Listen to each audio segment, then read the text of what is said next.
ग्रेवाल अध्ययन संस्थान के अध्यक्ष मंडल और आज के कार्यक्रम की अध्यक्षता कर रही प्रोफेसर शुभा, ऑनलाइन जुड़े हुए सभी साथी और ऑफलाइन इस सभा में उपस्थित सभी श्रोता जो भी मेरे साथी यहाँ पर प्रस्तुत हैं, उन सभी का। और सबसे पहले मैं अध्ययन संस्थान के प्रति अपना आभार व्यक्त करती हूँ कि मुझे इस संस्थान ने मौका दिया कि मैं महिलाओं के विषय पर कुछ बातें साझा करूं। ग्रेवाल अध्ययन संस्थान का ये महिलाओं के विषय में जो शोधपरक कार्य है उसको बढ़ावा देने की श्रृंखला में ही ये कार्यक्रम, ये जो आज की परिचर्चा है, इस पर मैं कुछ बातें आप लोगों के साथ साझा करना चाहूँगी। अंतर्राष्ट्रीय महिला दिवस के उपलक्ष्य में क्योंकि ये प्रोग्राम आयोजित किया गया है जो 8 मार्च को है, तो मैं जनरली आपसे ये कहना चाहती हूँ कि महिलाओं के जो मुद्दे हैं, जो यहाँ पर मुद्दे हैं, विश्व भर में हम पाते हैं कि महिलाओं के जो मुद्दे हैं वो लगभग सिमिलर हैं, लेकिन परिस्थितियाँ अलग अलग परिस्थितियाँ होने के कारण उनकी चुनौतियाँ बहुत अलग हो जाती हैं या उनकी चुनौतियाँ बहुत गहरी हो जाती हैं, ये हम कह सकते हैं। किस तरीके से अगर आपका समाज अशिक्षित है या कम पढ़ा लिखा है, अगर लड़कियों की शादी कम उम्र में कर दी जाए, अगर लड़कियां ओवरवर्क्ड हैं या उनका जो काम है उसकी रिकॉग्निशन कम है, या जिस समाज में आपके लड़कों को प्राथमिकता ज़्यादा दी जाती है, लड़कियों को या महिलाओं को डिसीजन मेकिंग का हिस्सा बिल्कुल नहीं बनाया जाता है या उनको टेकन फॉर ग्रांटेड लिया जाता है, और महिलाओं पर अत्याचार या हिंसक प्रवृत्ति रखी जाती है, उनको उनके विषय में कुछ भी डिसीजन ना लेने देना, इस तरीके की अगर व्यवस्थाएं हैं, तो हम पाते हैं कि महिलाओं की जो चुनौतियां हैं वो थोड़ी, या उनके जो संघर्ष हैं बराबरी के, वो बहुत ज़्यादा गहरे लगते हैं और बहुत उनकी चुनौतियां बढ़ जाती हैं। अगर इनमें से एक भी हो किसी समाज में तो वो चुनौतियां आपकी गहरी हो जाती हैं, लेकिन अगर ये कॉम्बिनेशन में प्रेजेंट हो या आप ये सारे के सारे जिस समाज में प्रेजेंट हो, तो हम समझ सकते हैं कि महिलाओं की चुनौतियां बराबरी के लिए किस प्रकार की हैं। एक और बात है कि महिलाओं की चुनौतियों को, महिलाओं की बराबरी को, महिलाओं के अधिकार को आर्थिक विकास के साथ भी जोड़कर देखा जाता है। ये कहा जाता है, जनरली ये माना जाता है कि जो समाज आर्थिक रूप से विकसित है वहाँ पर क्योंकि आर्थिक रूप से वो विकसित है तो धीरे धीरे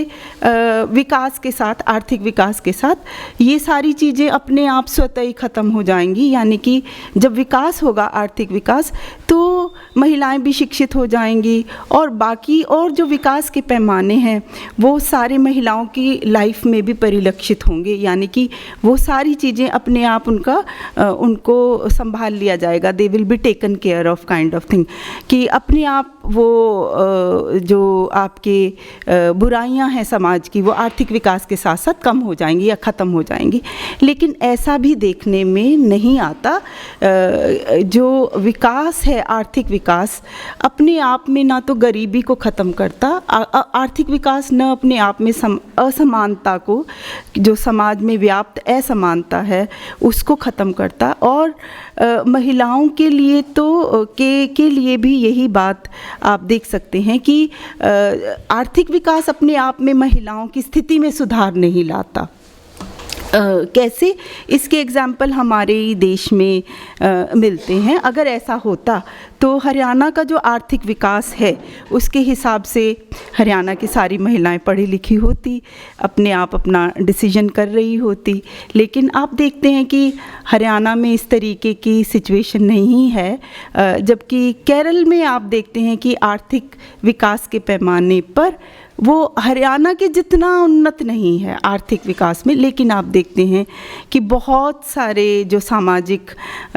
उपलब्धता के पैमाने हैं और ख़ास तौर पर स्त्रियों के विषय में आप देखते हैं कि मैटरनल मोर्टेलिटी वहाँ पर कम है, न्यूट्रिशन अच्छा है, महिलाएं बहुत शिक्षित हैं। तो ये जो दोनों चीज़ों में आपको अंतर लगता है, तो ये हम कह सकते हैं कि आर्थिक विकास अपने आप में महिलाओं की स्थिति सुधार दे, ऐसा दिखता नहीं है। तो इसी चीज़ को ध्यान में रखते हुए, इन्हीं को देखते हुए हरियाणा में अगर हम देखें आर्थिक विकास के बावजूद हरियाणा में आज महिलाओं की क्या चुनौतियां हैं, या कौन सी आज के समय महिलाओं की स्थिति क्या है और उनके विषय क्या हैं, बराबरी के लिए जो चुनौतियां हैं वो किस तरीके की हैं, इसी पर मैं आपसे कुछ शोध साझा करना चाहती हूँ। तो अगर हम देखें,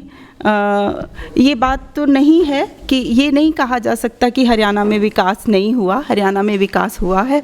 अगर हम डेमोग्राफी डेवलपमेंट की बात करें, डेमोग्राफी से मेरा मतलब है कि अगर हम देखें कि मृत्यु दर कम हुई है और बर्थ रेट जिसको हम कहते हैं प्रजनन दर, उसमें भी आपके, क्योंकि ये सब विकास के पैमाने हैं जो रिफ्लेक्ट होते हैं, मृत्यु दर का कम होना और प्रजनन दर का भी कम होना, तो ये दोनों ही चीज़ें हरियाणा में कम हुई हैं। जनसंख्या की जो ग्रोथ है वो भी स्टेबलाइज हुई है, लाइफ एक्सपेक्टेंसी भी इंक्रीज़ हुई है, और उस सब के कारण एज स्ट्रक्चर जो है, एज स्ट्रक्चर भी मॉडिफाई हुआ। एज स्ट्रक्चर से मेरा मतलब यहाँ पर है कि जो यंग पॉपुलेशन है, कामकाजी 15 से 59 साल की जो जनसंख्या है उसमें बढ़ोतरी हुई है, एजिंग भी आपकी उसमें भी अंतर आया है। लेकिन जो सबसे ख़राब बात या जो चिंता वाली बात है उसको हम अगर सेक्स रेशो देखें, महिलाएं प्रति 1000 पुरुषों के अगर हम देखें तो उसमें बेहतरी होने की बजाय बहुत ही डिस्टॉर्टेड तरीके का पैटर्न आपको नज़र में आता है। मतलब बहुत ही डिस्टॉर्टेड पैटर्न हुआ है। ये तो सही बात है कि आपके परिवार छोटे हुए हैं और आर्थिक विकास का एक ये पैमाना भी है कि आपकी जनसंख्या में जो बढ़ोतरी है वो लिमिटेड तरीके से हो, लेकिन उसका बहुत ही भयानक डिस्टॉर्टेड रूप हम सेक्स रेशो के रूप में देखते हैं। यानी कि प्रति 1000 जो पुरुष हैं उसके पीछे जो महिलाएं हैं, उनमें हरियाणा एक ऐसा प्रांत है, अगर हम जिसको इंडिया के सारे ही राज्यों में वो सबसे निचले वाले पायदान पर है, और अगर हम यूटी भी मिला लें तो 35 में से 31वें नंबर पर सेक्स रेशियो में हरियाणा का नंबर आता है, जो 877 है इसका सेक्स रेशियो प्रति 1000 मेल प्रति 1000 पुरुषों के। तो 1000 में 877 तो आपको बहुत ज़्यादा चिंताजनक बात नहीं लगती, लेकिन जब आप पूरी पॉपुलेशन को देखें करोड़ में, तब समझ में आता है कि कितनी महिलाएं आपकी कम हैं। और ये जो कमी है ये बावजूद उसके है कि जब हमारी महिलाओं की बायोलॉजिकली लाइफ एक्सपेक्टेंसी ज़्यादा होती है। इसको मैं एक और तरीके से आपको बताना चाहती हूँ कि अगर हम 0 से 6 का सेक्स रेशो लें, जो कि आज की परिस्थिति को बताता है, मतलब 6 साल पहले तक के सिचुएशन को भी बता देता है, तो उसमें अगर आप देखें तो कोई भी हरियाणा का ऐसा राज्य नहीं है जहाँ पर जो ओवरऑल सेक्स रेशो है उसके बराबर भी वो पहुँचता हो। मतलब वो 831 है। अगर अब 0 से 6 का सेक्स रेशो लें तो 831 लड़कियां हैं प्रति 1000 लड़कों के। और किसी भी आपके डिस्ट्रिक्ट में मतलब केवल 2 डिस्ट्रिक्ट छोड़कर आपके पलवल और मेवात, किसी भी अन्य डिस्ट्रिक्ट में ये 860 से ऊपर नहीं है जो छोटी बच्चियों का और बच्चों का रेशो है।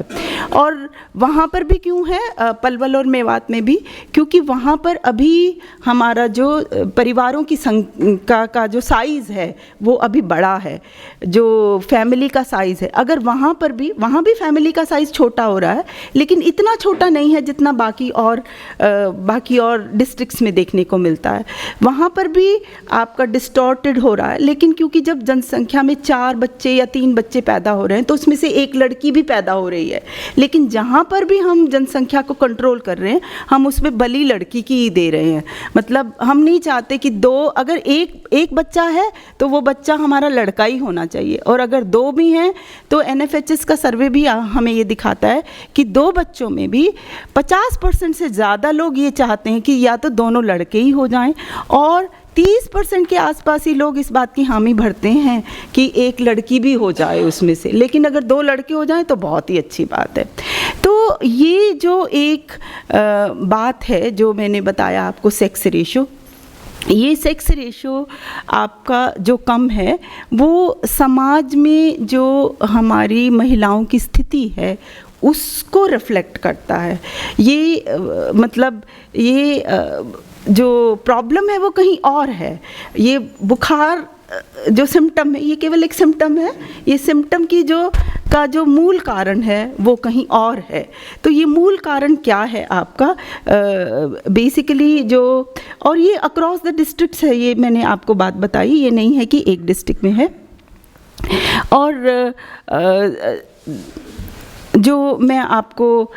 इसके कारण बताना चाहती हूँ, ये भी मैं आपसे एक बात साझा करना चाहती हूँ कि वर्ल्ड ओवर ये भी देखा गया कि अगर हम लड़के और लड़कियों का जन्म के समय ही देखें कि किस तरीके का पैटर्न है जन्म का, तो ये साइंटिफिकली ये बात ट्रूथ है कि 0.51 जो है वो प्रोबेबिलिटी है लड़कों के होने की, और 0.49 प्रोबेबिलिटी है लड़कियों के होने की। लेकिन सभी जगह अगर एक जैसे अवसर दिए जाएं तो क्योंकि लड़कियां बायोलॉजिकली ज़्यादा हार्डर होती हैं, तो 0 से 1 साल की उम्र आते आते तक लड़के और लड़कियों की जो काउंट है वो बराबर हो जाती है। लेकिन हरियाणा में जैसे कि मैंने आपको बताया कि लड़कियों की संख्या इतनी कम है, तो इसका एक कारण ये हो सकता है कि जो बिल्कुल दिखाई देता है कि लड़कियों की डेथ ज़्यादा हो रही हो, और दूसरी ये बात है कि लड़कियां पैदा ही ना हो रही हों। तो दोनों ही चीज़ें हरियाणा के विषय में ठीक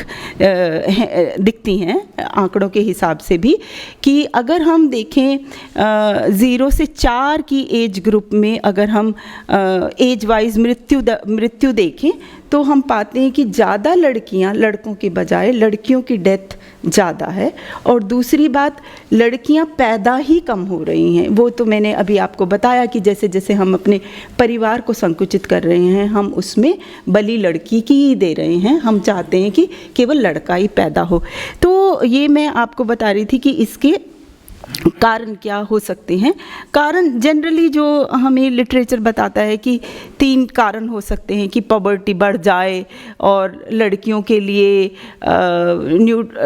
लिए हेल्थ फैसिलिटीज़ ना हो, और तीसरा कारण जो है आपका वो है कल्चरल रीज़न। तो ये जो पहले 2 कारण हैं जो मैंने आपको बताया, पॉवर्टी हरियाणा में बढ़ नहीं रही है।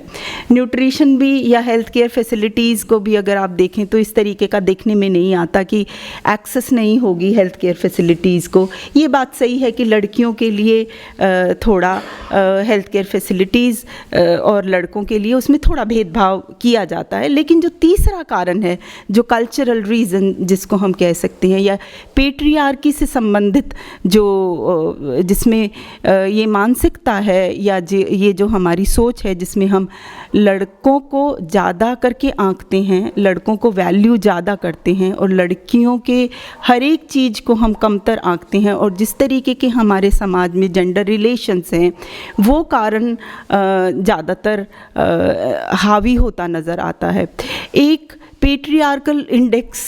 बनाया 5 डोमेन्स को लेकर, और उसमें हम पाते हैं कि हरियाणा का स्थान, हरियाणा और राजस्थान पूरे ऑल ओवर इंडिया में पेट्रियार्कल इंडेक्स जो 5 डोमेन्स लेकर बनाया, एज को, सेक्स को और मतलब एज, ओल्डर जनरेशन किस तरीके से डोमिनेट करती है यंगर जनरेशन को, मेल का डोमिनेशन किस तरीके का है, सन प्रेफरेंस है, और सोशल और कल्चरल एस्पेक्ट्स में एंटाइटलमेंट्स और दूसरी चीज़ों में मेल को किस तरीके से प्रेफरेंस है, इन सभी चीज़ों में अगर हम देखें तो हरियाणा सबसे ज़्यादा पेट्रियार्कल इंडेक्स में अंक पाए हुए है, जो पूरे भारत में सबसे ज़्यादा है। तो ये पेट्रियार्कल इंडेक्स को हम इस सोच से जोड़ते हैं कि जो आपका हमारा जो सेक्स रेशो है वो इसके कारण ही, मैं यहाँ पर दिखा नहीं पा रही हूँ, लेकिन अगर हम देखें इस पेट्रियार्कल इंडेक्स को तो आप पाएंगे कि राजस्थान और हरियाणा में इस पेट्रियार्कल इंडेक्स के कारण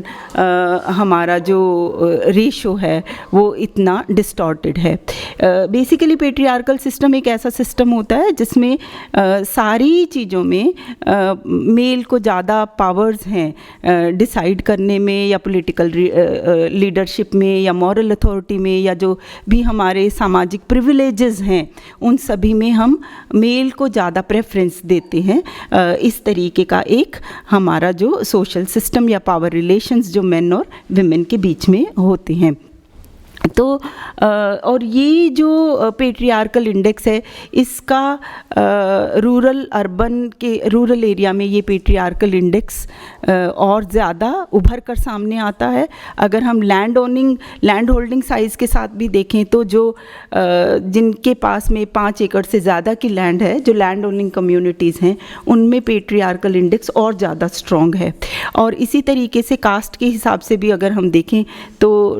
जो दलित्स हैं उनमें पेट्रियार्कल इंडेक्स की वैल्यू कम है एज़ कंपेयर टू जो हमारी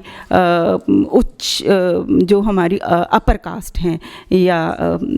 अपर कास्ट हैं बेसिकली। इसी तरीके से अगर हम रिलीजन वाइज देखें तो हिंदुओं में पेट्रियार्कल इंडेक्स की वैल्यू बहुत हाई है एज़ कंपेयर टू क्रिश्चियंस या सिख्स या कोई और कम्युनिटी। तो दूसरी बात इसी के साथ में कहना चाहूँगी कि अगर हम एज एट मैरिज देखें हरियाणा में तो जो लड़कियों की शादी की उम्र है वो भी एक महत्वपूर्ण इशू है, और वो भी जो सिचुएशन है हरियाणा में काफ़ी चिंताजनक है। वो किस तरीके से चिंताजनक है, अगर हम रूरल एरिया में देखें तो अमूमन जो ये बात नहीं है कि मैरिजेबल एज बढ़ी नहीं है, शादी की उम्र बढ़ी है, रूरल एरिया में भी बढ़ी है, अर्बन एरिया में भी बढ़ी है, लेकिन जिस तरीके की हरियाणा ने आर्थिक विकास किया है ये उसके प्रोपोर्शन में उस लड़कियों की जो शादी की उम्र है उसमें उस तरीके का विकास नहीं हुआ। हम नहीं पाते एक भी ऐसा ज़िला हरियाणा का जहाँ पर 15 से 20% लड़कियां आज भी 17 साल से नीचे उनकी शादी कर दी जाती है। और साउथ के जो हमारे डिस्ट्रिक्ट्स हैं मेवात और पलवल और महेंद्रगढ़ भी, यहाँ पर शादी की उम्र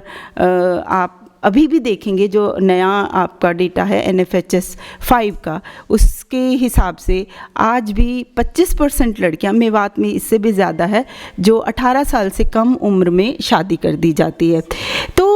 इसका जो सीधा ताल्लुक है वो भी पेट्रियार्की से है। मतलब शादी हम जल्दी क्यों कर देते हैं, इसलिए कि लड़की को मेल गार्जियनशिप रहे और उसको प्रोटेक्ट किया जा सके, हस्बैंड के घर में वो सारी बातों को मान ले। मतलब कम उम्र में शादी करने का एक ये भी कारण है कि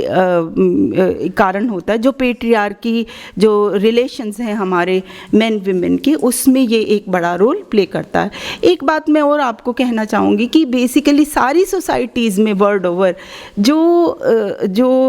जब हम एडोलेसेंट वाली जो उम्र है वो हमारे लिए अपॉर्चुनिटीज़ को खोलने वाली उम्र होती है कि आप अपने डिसीजंस खुद लें। आप क्या बनना चाहते हैं, आप क्या पढ़ना चाहते हैं, आप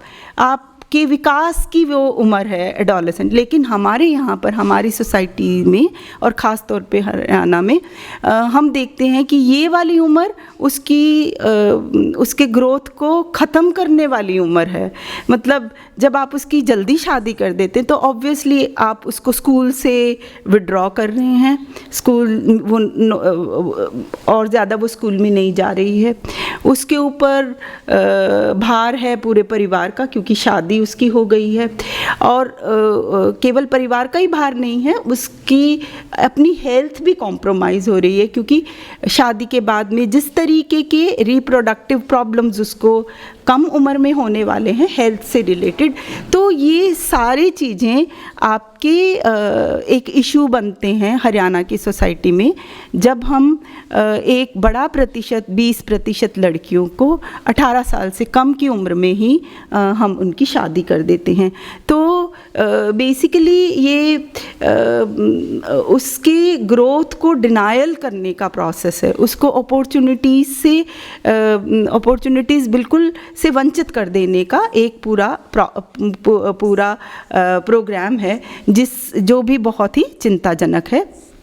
और जिससे बहुत सारी चीज़ें जब वो स्कूल जाती है अपने स्वास्थ्य संबंधी या अपनी सेहत संबंधी सफाई की चीज़ें वो अनायास ही वो अपने आप सीख जाती है। लेकिन जब आप उसकी शादी कर देते हैं तो इन सारी चीज़ों से उसका जो ताल्लुक़ है या उसको जो स्वतः ही वो सीखने वाली थी, इन सारी चीज़ों से हम उसको अलग थलग कर देते हैं और उसको एक ऐसी जगह में धकेल देते हैं जहाँ पर उसके विकास की संभावनाएं लगभग नगण्य हैं। तीसरी बात जो मैं आपको कहना चाहती हूँ हरियाणा के कॉन्टेक्स्ट में वो है एजुकेशन की। ये भी बात सही है कि आप सब कहेंगे कि पहले तो इतनी महिलाएं पढ़ती नहीं थी, अब तो देखें जहाँ पर देखें हम महिलाएं, लड़कियां ही दिखाई दे रही हैं, लड़कियां ही पढ़ रही हैं। लेकिन मैं आपको बताना चाहती हूँ कि आज भी आंकड़ों के हिसाब से अगर आप देखें तो ये सही बात है कि महिलाओं की लिटरेसी बढ़ी है, लेकिन अगर प्रांत वाइज हम हरियाणा का नंबर देखें इंडिया में तो अभी भी वो 25वां है और ये 10 साल में लगभग 10% पॉइंट के हिसाब से हरियाणा में ग्रोथ है लिटरेसी की। और ये इंडिया की जो एवरेज है, नेशनल एवरेज, उससे थोड़ा सा ज़्यादा है, 1% ज़्यादा है। लेकिन अभी भी रूरल महिलाओं का जो प्रतिशत है, केवल मैं लिटरेसी की बात कर रही हूँ यहाँ पर, लिटरेसी जो एजुकेशन लेवल को नहीं बताता है, केवल पढ़ने लिखने का अक्षर ज्ञान की बात करता है, उसमें भी महिलाओं का जो सिचुएशन है वो बहुत बढ़िया नहीं है। अभी भी 1/3 महिलाएं हमारी ऐसी हैं रूरल एरिया में जो पढ़ना लिखना नहीं जानती। और अगर हम एनरोलमेंट की बात करें, मतलब छोटी बच्चियों के स्कूल जाने की भी बात करें, तो ये ठीक बात है कि वो एनरोलमेंट भी बढ़ा है, लेकिन एनरोलमेंट के जो आंकड़े अभी 17-18 के जो डाइस देती है डिस्ट्रिक्ट की एजुकेशन सर्वे जो करते हैं, उन आंकड़ों के अनुसार भी अगर आप देखें तो लड़कियां जो हैं उनका एनरोलमेंट 6 से 14 में 87% के आसपास है, जबकि ऑल ओवर इंडिया का 89 है। तो हरियाणा तो एक बेहतर इकोनॉमिकली डेवलप्ड स्टेट है, ऑल इंडिया से तो उसका रेशो कम होना ही नहीं चाहिए, लेकिन वहाँ पर भी ये लैग करता है। दूसरी बात, ये बात सही है कि लड़कियाँ ज़्यादा आपको दिखाई देती हैं कक्षाओं में, लेकिन ये जो कक्षाओं का उनका पास परसेंटेज है या उनका ज़्यादा होना, समाज की किसी भी और जगह पर वो उनका सक्सेस रेट, कक्षा में पास हो जाना कहीं और परिलक्षित नहीं होता। और अगर हम इस पास होने को दूसरी चीज़ों से, मतलब ये तो सही है कि उसको पढ़ने के लिए भेज दिया जाता है, उसका वो पास भी वहाँ पर हो जाती है या उसका पास रेट लड़कों की अपेक्षा थोड़ा ज़्यादा है, लेकिन ये किसी भी और समाज के पैमाने में ये परिलक्षित नहीं होता। तो इसका कारण किस तरीके से हम समझ सकते हैं? 3 मोटी बातें जो हमें समझ में आती हैं कि वो क्या हैं। लड़कियों की एजुकेशन को कोई इकोनॉमिक वैल्यू नहीं है। मतलब क्योंकि लड़कियों का जो यही है कि तुमको ब्याह करके दूसरे घर में जाना है, उसकी एजुकेशन को कोई सोशल वैल्यू या इकोनॉमिक वैल्यू अकॉर्ड नहीं करी जाती, क्योंकि डिवीज़न ऑफ लेबर जो है, जेंडर डिवीज़न ऑफ लेबर, कि पढ़ लिख के भी तुमको घर का ही काम करना है, तो उसकी एजुकेशन अपने आप में इतना मायने नहीं रखती। दूसरी बात, तीसरी बात ये भी है कि हमारे यहाँ पर ये भी प्रचलन है जिसको हम कहते हैं पैट्रीलोकल एक्सोगेमी की, अपने से ऊंचे में लड़की की जब हम शादी करते हैं तो ये हमारे समाज में व्याप्त है कि लड़की की शादी अपने से ऊंचे वाले घर में कर दी जाए जो हमारे घर से ज़्यादा धनी घर है। तो उसके कारण भी लड़की की एजुकेशन का कोई वैल्यू नहीं है कि समाज में उस घर का ज़्यादा रुतबा है जिसने अपने से बड़े घर में लड़की की शादी करी, उसकी एजुकेशन को इसलिए भी सोशल वैल्यू, किसी भी तरीके की इकोनॉमिक और सोशल वैल्यू नहीं दी जाती। हालांकि ये बात ज़रूर कही जाती है कि अगर लड़की पढ़ेगी तो पूरा समाज पढ़ गया और लड़का पढ़ा तो एक ही जनरेशन पढ़ी। तो इस कारण से ये सही बात है कि एजुकेशन बढ़ी है, लेकिन और इस बात को भी बहुत प्रचारित किया जाता है। लेकिन इसमें भी मैं ये कहूँगी कि अगर आप इस बात को प्रचारित करते हैं, ठीक है, इस बात को प्रचार करिए और आप लड़कियों को पढ़ाइए, लेकिन जब हम इस बात का प्रचार करते हैं तो भी जो हम स्ट्रक्चरल इनइक्वालिटी है और जो जेंडर रिलेशंस हैं हम उनको इग्नोर कर रहे हैं। हम उसमें सारा का सारा उत्तरदायित्व तो उस लड़की के ऊपर डाल रहे हैं कि लड़की पढ़ गई तो बस ये सारे समाज की कुरीतियाँ अपने आप ख़त्म हो जाएंगी, एक लड़की पढ़ी तो सारा समाज पढ़ा। मतलब हम लड़की को सोशल जस्टिस के, लड़की की पढ़ाई को सोशल जस्टिस के इशू के साथ में कभी भी रिलेट नहीं करते हैं। हम केवल उसको अपनी शान के लिए पढ़ा रहे हैं या ये दिखाने के लिए पढ़ा रहे हैं। उसकी पढ़ाई का जो सोशल वैल्यू है उसको हम हमारे समाज में उस तरीके की सिग्निफिकेंस हम अभी भी नहीं दे पा रहे हैं। चौथी बात मैं आपको हरियाणा के इस की महिलाओं के संदर्भ में जो बताना चाहती हूँ वो ये है कि आज भी महिलाओं की जो हेल्थ है, महिलाओं का जो बर्डन ऑफ इल हेल्थ है वो पुरुषों की अपेक्षा ज़्यादा है। मतलब ये आंकड़ों से मैं डिजीज़ पर काम करती हूँ और डिजीज़ के आंकड़े उपलब्ध हैं। अगर आप बर्डन ऑफ इल हेल्थ देखें, महिलाएं कितना बीमार होती हैं और बीमार होके भी वो काम करती हैं, वो एक अलग बात है, लेकिन जो महिलाओं का टोटल हेल्थ है वो उसके रिप्रोडक्टिव हेल्थ के ही चारों तरफ ताना बाना उसका बुना गया है कि उसको एंटीनेटल केयर दे दो, इंस्टीट्यूशनल डिलीवरीज करवा दो उनकी। ये सही बात है कि महिलाओं का जो स्ट्रक्चर है या महिलाओं को अपने जीवन के कुछ पड़ावों पर अतिरिक्त हेल्थ फैसिलिटीज़ की ज़रूरत है, आप वो मुहैया करवाइए। लेकिन उसके बावजूद भी उसको, उसका जो हेल्थ है उसके लाइफ साइकिल के हिसाब से भी आप उसकी हेल्थ को कंसिडर कीजिए। ये वाली जो सोच है ये पूर्णतया हरियाणा में इवन हेल्थ पॉलिसीज़ में भी कंप्लीटली गायब हैं। ये हमें देखने को नहीं मिलता। हालांकि एमएमआर में भी मैं मैटरनल मोर्टेलिटी जो रेट है, अगर आप उसके भी आंकड़े मैं आपको बताना चाहती हूँ कि अगर पूरे इंडिया का जो मैटरनल मोर्टेलिटी रेट है वो 113 पर लाख विमेन है ऑल इंडिया का, और अगर हम केरल का देखें तो 43 है, और अगर हम हरियाणा का देखें तो 99 है। तो देखिए, मतलब ये तो सही है कि 113 से थोड़ा नीचे है, लेकिन अंतर आप देखें कि केरल से आप अंतर देखें, हमारी तो स्टेट एक बहुत ही इकोनॉमिकली प्रॉस्परस स्टेट है, फूड सरप्लस स्टेट है, दालों के उत्पादन में दूसरा नंबर है, दूध के उत्पादन में भी दूसरा तीसरा नंबर है, और हेल्थ फैसिलिटीज़ को भी हम कहते हैं कि हमने गांव-गांव में बहुत सारी सुविधाएं पहुंचाई, सड़कें पहुंचाई, पानी की सुविधाएं हैं। लेकिन उसके बावजूद अगर हम देखें तो हम पाते हैं कि महिलाओं के मृत्यु दर में कमी आई है, लेकिन उस तरीके की कमी नहीं है जो होनी चाहिए हरियाणा के संदर्भ में। और इसी तरीके से अगर हम महिलाओं में अनीमिया देखें, मतलब फूड सरप्लस स्टेट है ये हमारी, और अगर हम 15 से 49 की उम्र की जो रिप्रोडक्टिव एज में महिलाएं हैं और जो एक्सपेक्टेंट महिलाएं हैं, तो आपको जानकर आश्चर्य होगा कि 55% हमारी महिलाएं एनेमिक हैं। और ये अनीमिया कम होने की बजाय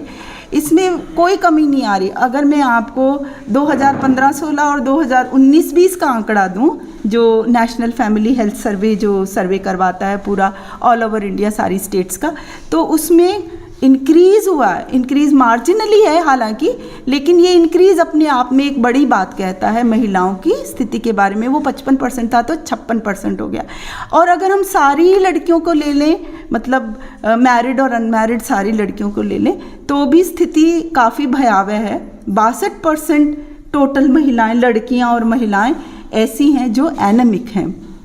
और अगर हम BMI देखें, बॉडी मास इंडेक्स एक होता है कि एज के हिसाब से उनका कद और उनका भार किस तरीके का है, तो इसमें भी हालांकि हरियाणा में महिलाएं बहुत काम करती हैं और हम कहते हैं कि महिलाएं काफ़ी हष्ट पुष्ट हैं, लेकिन over a period of time अगर आप ये देखें तो हमें ये जानकर काफ़ी दुख के साथ ये बात कहते हैं कि लगभग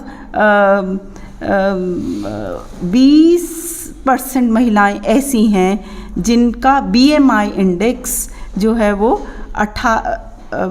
20% जो नॉर्मल होना चाहिए उससे कहीं ज़्यादा कम है, मतलब 3 स्टैंडर्ड डेविएशन भी उनका कम है। तो वो बहुत बड़ी चिंता की बात है एक ऐसे प्रदेश में जहाँ पर हम कहते हैं, हालांकि इसको और चीज़ों के साथ देखने की ज़रूरत है, कास्ट के साथ में और इकोनॉमिक ग्रुप के साथ में इसको देखने की ज़रूरत है कि किस तरीके का आपका ये पैटर्न है। ये भी बात सही है कि ये बात बहुत प्रचारित करी जाती है कि रिप्रोडक्टिव हेल्थ में काफ़ी सुधार हुआ है, लेकिन अगर हम हेल्थ केयर एक्सपेंडिचर देखें, आउट ऑफ पॉकेट हेल्थ के एक्सपेंडिचर देखें, इवन फॉर इंस्टीट्यूशनल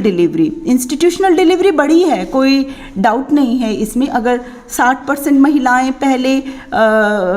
प्रजनन के लिए जो मेडिकल प्रैक्टिशनर्स हैं या ट्रेंड मेडिकल प्रैक्टिशनर्स हैं उन पर आश्रित होती थी, तो उसका परसेंटेज काफ़ी बढ़ा है, 90% तक गया है। ये एक अच्छी अचीवमेंट है जो हमें डेटा बताते हैं। लेकिन मैं इसके साथ ये भी बताना चाहती हूँ कि आउट ऑफ पॉकेट एक्सपेंडिचर जो है even in government health care facility that has also increased and it has increased from 1400 to 1600। और प्राइवेट हेल्थ केयर फैसिलिटीज़ में जो एक्सपेंडिचर है उसकी मैं बात नहीं कर रही, मैं केवल गवर्नमेंट हेल्थ एक्सपेंडिचर की बात कर रही हूँ। तो जो सुविधाएं हमें औरतों को उनके उस पीरियड के लिए देनी चाहिए जिसके लिए हम बहुत बोस्ट करते हैं, तो ये भी हमें समझने की ज़रूरत है कि आउट ऑफ पॉकेट एक्सपेंडिचर दूसरे डिजीज़ के साथ साथ जो सुविधाएं गवर्नमेंट दे रही है और जिनको कहती है कि हम इसमें इंसेंटिव भी देते हैं, उसके बावजूद भी ये आउट ऑफ पॉकेट एक्सपेंडिचर हमारा जो है वो बढ़ रहा है। और मैं ये भी साफ तौर पे कहना चाहूँगी कि जो विमेन की हेल्थ है इसके ये बिल्कुल संबंधित है कि जीवन में जो महिलाएं हैं उनके जो और एस्पेक्ट्स में उनके साथ किस तरीके से व्यवहार किया जाता है, उनके हेल्थ इशू उससे रिलेटेड हैं। ये बिल्कुल अगर हम इसको अलहदा समझने की कोशिश करेंगे तो हम भूल करेंगे, क्योंकि ये जो उनकी हेल्थ का पैटर्न है वो भी ये उनका एनीमिक होना और बाकी सारी चीज़ें होना ये उसी से जुड़ा हुआ है। और मतलब पेट्रियार्कल वैल्यूज़ जिस तरीके की हमारी हैं कि वो सबसे आखिर में खाएंगी और सबसे कम खाएंगी, मतलब दूध पर तो पुरुषों का ही पहला अधिकार है, तो ये सारी चीज़ें से जुड़ा हुआ है उनके हेल्थ का मसला। तो इसको हम अलग थलग करके नहीं देख सकते। वो काम भी ज़्यादा करती हैं और काम जो करती हैं उस काम की भी वैल्यू कम है, तो ये भी मैं आपको इसके साथ ही बताना चाहती थी। अगली जो बात है जो मैं आपको कहना चाहती हूँ, मतलब हेल्थ में ही मैं एक चीज़ और जोड़ना चाहती हूँ कि कुछ जो हेल्थ इश्यूज़ हैं विमेन के, वो विमेन के कुछ यूनिक हैं। मतलब जो मैंने अभी आपको बताया वो रिप्रोडक्टिव हेल्थ पर, क्योंकि जो हमारा पूरा हेल्थ पॉलिसी है वो उसी के इर्द गिर्द बुनी हुई है, उसमें भी महिलाओं की स्थिति बहुत अच्छी नहीं है। लेकिन कुछ इसके अलहदा भी, जो मैं आपको लाइफ साइकिल अप्रोच की बात कर रही हूँ, कुछ इश्यूज़ महिलाओं के बिल्कुल अलग हैं जिसके लिए सुविधाएं, मेडिकल सुविधाएं देने की ज़रूरत है। जैसे सर्वाइकल कैंसर है, जैसे ब्रेस्ट कैंसर है, this is unique to women and आप इसको देखते हैं कि ये भी उनके जीवन से जुड़ा हुआ है। तो हेल्थ फैसिलिटीज़ में ये भी आपको साथ साथ प्रोवाइड करने की ज़रूरत है। डिज़ीज़ का पैटर्न, एजिंग, क्योंकि विमेन की लाइफ एक्सपेक्टेंसी ज़्यादा है, तो एजिंग के साथ उनकी जो डिजीज़ हैं उनको भी समझने की ज़रूरत है। और विमेन ख़ास तौर पे आर्थराइटिस है, ऑस्टियोपोरोसिस है, एंग्जाइटी है, डिप्रेशन है और न्यूट्रिशन से रिलेटेड जो समस्याएं हैं वो पुरुषों की अपेक्षा, मतलब पुरुष भी इससे प्रभावित होते हैं, उनको भी वही डिजीज़ होती है, लेकिन महिलाओं में ये डिजीज़ उनसे थोड़ी ज़्यादा देखने में आती हैं। तो उनके लिए एक लाइफ साइकिल अप्रोच को अपनाने की ज़रूरत है। जब हम उनकी हेल्थ की बात करें, पूरे हेल्थ को उनकी रिप्रोडक्टिव हेल्थ से जोड़ देना अपने आप में एक बड़ा इशू है जिसको हमें हरियाणा के कॉन्टेक्स्ट में समझने की ज़रूरत है। अगली बात जो मैं आपको कहना चाहूँगी और जो कि चिंताजनक है हरियाणा के विषय में, वो ये भी है कि हम इकोनॉमिक इंडिपेंडेंस को ये सब जानते ही हैं कि विमेन के इमेंसिपेशन को, उसके बराबरी के हक को हम आर्थिक विकास से जोड़ते हैं कि कितनी % महिलाएं काम करती हैं। और आपको ये जानकर हैरानी होगी कि जितना अनपेड काम महिलाएं करती हैं, मतलब महिलाओं का एक दिन का आप किसी भी महिला से पूछ लीजिए सुबह उठ के और शाम तक तुम कितने घंटे काम करती हो, टाइम यूज सर्वे भी होते हैं हमारे, अगर उस डेटा को हम देखें तो अनपेड जो काम है और पुरुषों का और महिलाओं का अगर आप देखें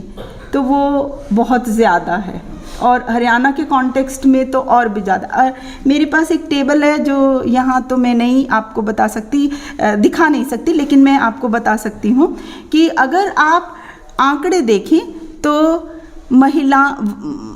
महिलाओं का वर्क पार्टिसिपेशन रेट अगर आप देखें तो 1993-94 में ये 27% था और 2017-18 में ये हो गया 9%। तो आप सोच के देखें, क्या महिलाओं ने काम करना बंद कर दिया? काम करना बंद नहीं किया, महिलाओं के काम की गिनती होना बंद हो गया। स्टैटिस्टिकली वो इनविजिबल होती जा रही हैं। जितना भी एनिमल हस्बेंड्री से रिलेटेड काम है हरियाणा में वो मुख्यतः महिलाएं करते। डंग वर्क तो कोई पुरुष करता ही नहीं किसी भी तरीके का, और महिलाएं पूरा एनिमल हस्बेंड्री, दूध निकालना, मतलब सारा काम जो एनिमल हस्बेंड्री का है वो महिलाएं करती हैं। ये काम जो है, जो एनिमल हस्बेंड्री से रिलेटेड जो काम है, एनएसएसओ जब इसकी गणना करता है तो ये इसको पहले मार्जिनल वर्क में कंसीडर करता था, अब वो उसको कंसीडर ही नहीं करता। तो महिलाएं जो अनपेड जितना भी डोमेस्टिक काम करती हैं, और ये तो डोमेस्टिक नहीं है, इसका काउंट है, ये जीडीपी में आपके जो ग्रॉस डोमेस्टिक प्रोडक्ट है उसमें इसकी गणना होनी चाहिए, लेकिन महिलाओं की गणना नहीं है। लेकिन वही काम जब पेड वर्क हो जाए, आप पैसे दे के किसी से करवा रहे, तब वो काम है, लेकिन जब महिलाएं कर रही हैं घर की तब वो काम में शामिल नहीं है। और दूसरी बात, जितना भी केयर वर्क है, बीमार की जो तीमारदारी करने का काम है, वो सारा महिलाओं के ऊपर होता है, जनरली सारा महिलाओं के ऊपर होता है। मैं ये नहीं कहूँगी कि पुरुष बिल्कुल नहीं करते, लेकिन मेजॉरिटी ऑफ दैट वर्क वो जो है डिवीज़न ऑफ लेबर है, तो वो महिलाएं करती हैं। उस काम की कहीं गिनती नहीं है। जो डोमेस्टिक ड्यूटीज़ के अलावा है, खाना बनाना, पानी भरना और बाकी के सारे काम, वो तो डोमेस्टिक ड्यूटी में काउंट ही हैं, लेकिन वो सारे काम भी जो जीडीपी में जिसकी गणना होती है, वो धीरे धीरे आपके महिलाओं के काम से हटा दिए गए और महिलाएं स्टैटिस्टिकली इनविजिबल होती चली गई। और अगर आप देखें, ये मैंने एक अभी काम किया है एक पेपर के लिए कि महिलाओं का domestic duty, exclusive domestic duties में आप देखेंगे, अब तो महिलाएं बहुत पढ़ लिख रही हैं, लेकिन उसके बाद भी देखिए 99, 93, 94 में 4% महिलाएं एक्सक्लूसिव डोमेस्टिक ड्यूटी में थी और आज आपकी 27% रूरल एरिया में एक्सक्लूसिव डोमेस्टिक ड्यूटी में हैं। तो और अगर आप रूरल अर्बन दोनों मिला लें तो 46% महिलाएं एक्सक्लूसिव डोमेस्टिक ड्यूटी में हैं। तो ये जो हमारा काउंट करने का जो सिस्टम है उसमें भी एक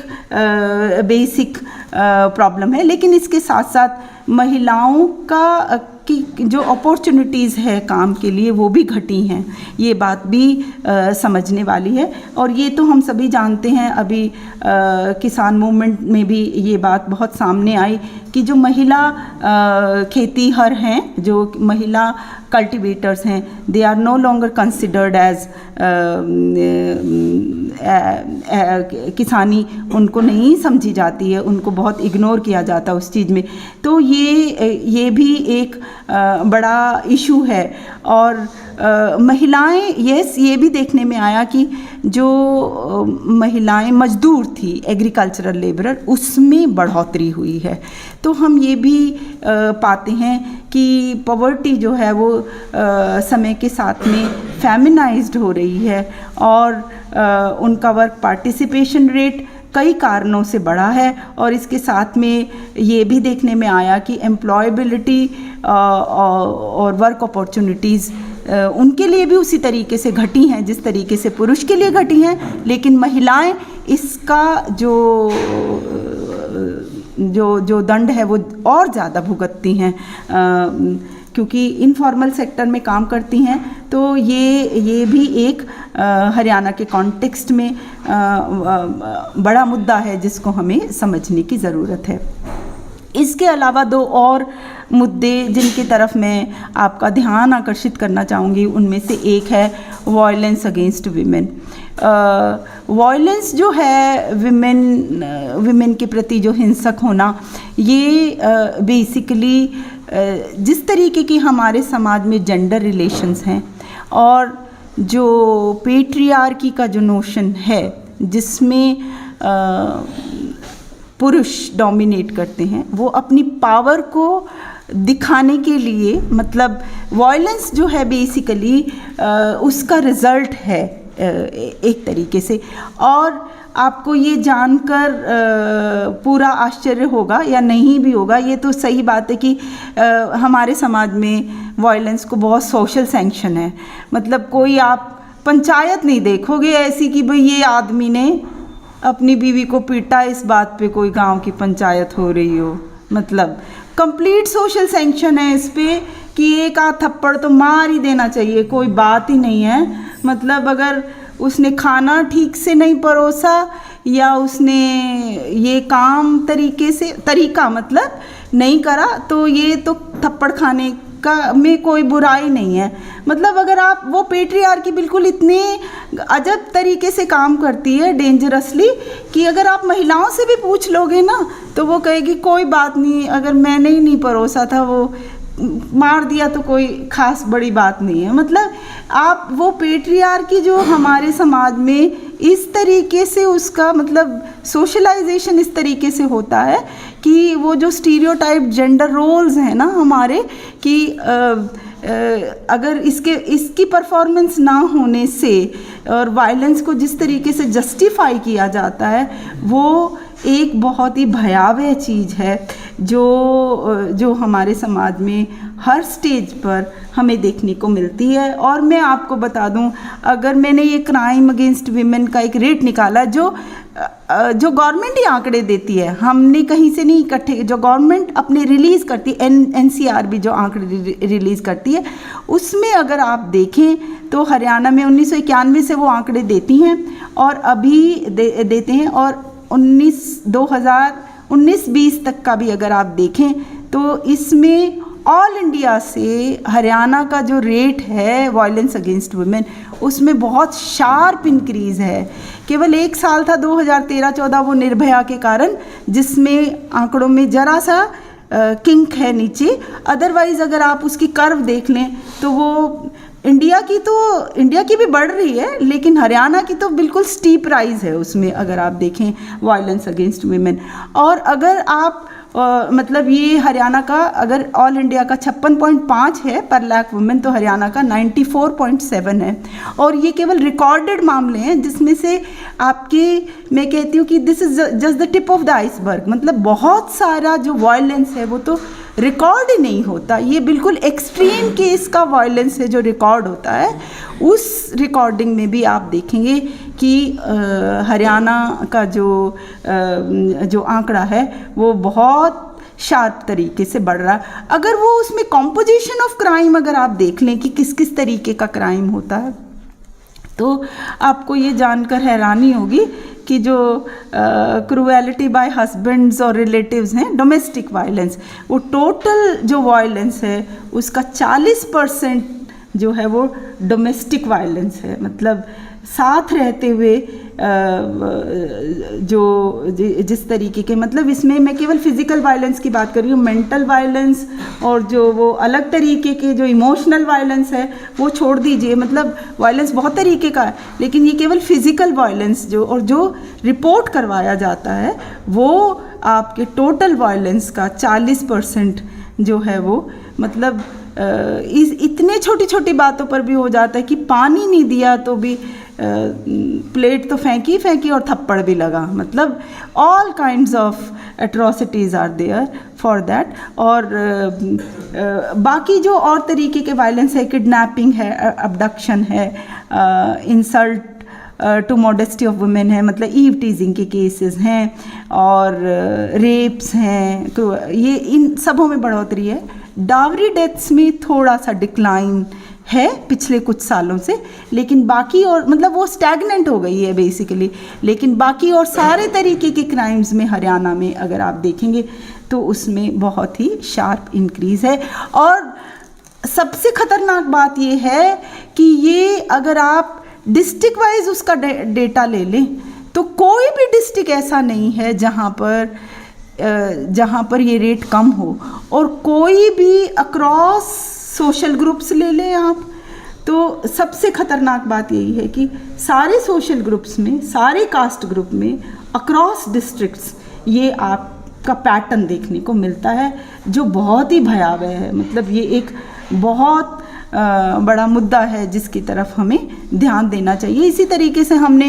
विमेन की एज वाइज भी वायलेंस देखने का प्रयत्न किया, तो हमें काफ़ी इस बात का आश्चर्य हुआ कि 50 साल के बाद में थोड़ा सा वायलेंस में कमी आती है। 40 से 49 तक भी आपका जो पैटर्न है वायलेंस का, उसमें आपकी कमी नहीं आती। जब वो एक पर्टिकुलर एज पर पहुंच जाते हैं जहां वो पेट्रियार्की में, ओल्डर विमेन ऑल्सो, वो कांदियोती की एक स्टडी है जिसमें पेट्रियार्की को बहुत अच्छे तरीके से उन्होंने एक्सप्लेन किया है कि हरियाणा का जो केस है ना पेट्रियार्की में, वो क्लासिकल तरीके की पेट्रियार्की है, जहाँ पर ओल्डर विमेन भी किस तरीके से आपके यंगर विमेन्स को डोमिनेट करती हैं। तो ये मतलब एज ग्रुप वाइज भी वो तो 60+ होने के बाद में या 55 साल के होने के बाद में उस तरीके की वायलेंस नहीं होती उनके पार्टनर्स के द्वारा। अदरवाइज 49 साल की उम्र तक भी विमेन वायलेंस की शिकार होती हैं। ये आप आंकड़ों से ही देख सकते हैं। इसके अलावा मैं एक और छोटी सी बात आपसे शेयर करना चाहती हूँ कि वो ये है कि